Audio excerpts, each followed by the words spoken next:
हामी चाहिँ सानो छँदा बाख्रा हेर्न जाँदै गुगी टिपेको याद आयो। हेलो एन्ड नमस्ते साथीहरू, welcome to my mini blog.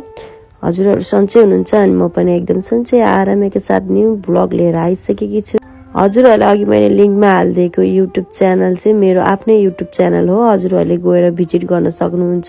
यो चाहिँ हाम्रो फागुन 1 गतेको भिडियो हो। यानि कि हाम्रो एनिभर्सरी थियो फागुन 1 गते चाहिँ। हामी चाहिँ एउटा प्लानै नगरिकन सौरा पुग्छौँ भने हामीले सोचेको पनि थिएन, किनकि म त्यो दिन चाहिँ हस्पिटल गएर बसेकी थिएँ दिदीलाई सन्चो नभएर।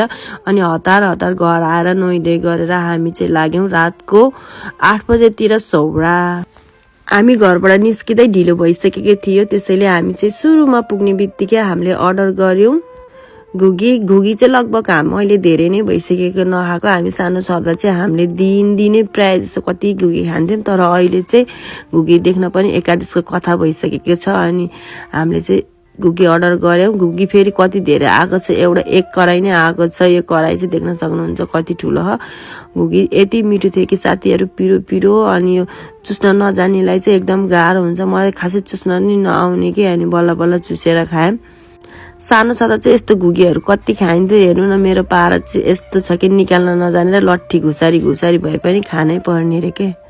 हामीले एनिभर्सरीमा सौरा जान्छ भनेर सोचेको पनि थिएन। अनि मेरो जुत्ताको लोस चाहिँ पुरा फुस्किरहेको रहेछ। अनि बुढोलाई बाँधिदिनु न भनेको।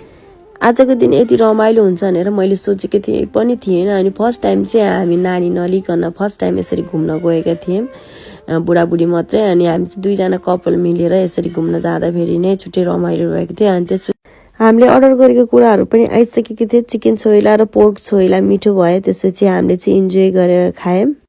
आजभोलि यति बिजी भइएको छ कि चुनाव लागिरहेको छ, अनि चुनावको प्रचार सँगै अनि म चाहिँ पुरा बिहेमा कहिले कता जान पर्यो भनेर भिडियोहरू खासै मैले एडिट गरेको नि छैन होइन, भिडियो पोस्ट गर्न पनि भ्याएको छैन। त्यसैले मैले यो भिडियो चाहिँ लगभग 1 विक पछि हाल्दैछु।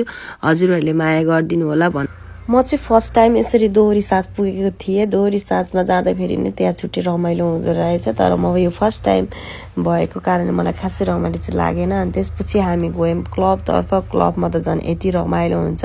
यहाँको भित्रको माहौल र बाहिरको माहौल धेरै नै फरक हुँदो रहेछ। मैले त सोचेकै थिएन क्लबमा यस्तो हुन्छ भनेर।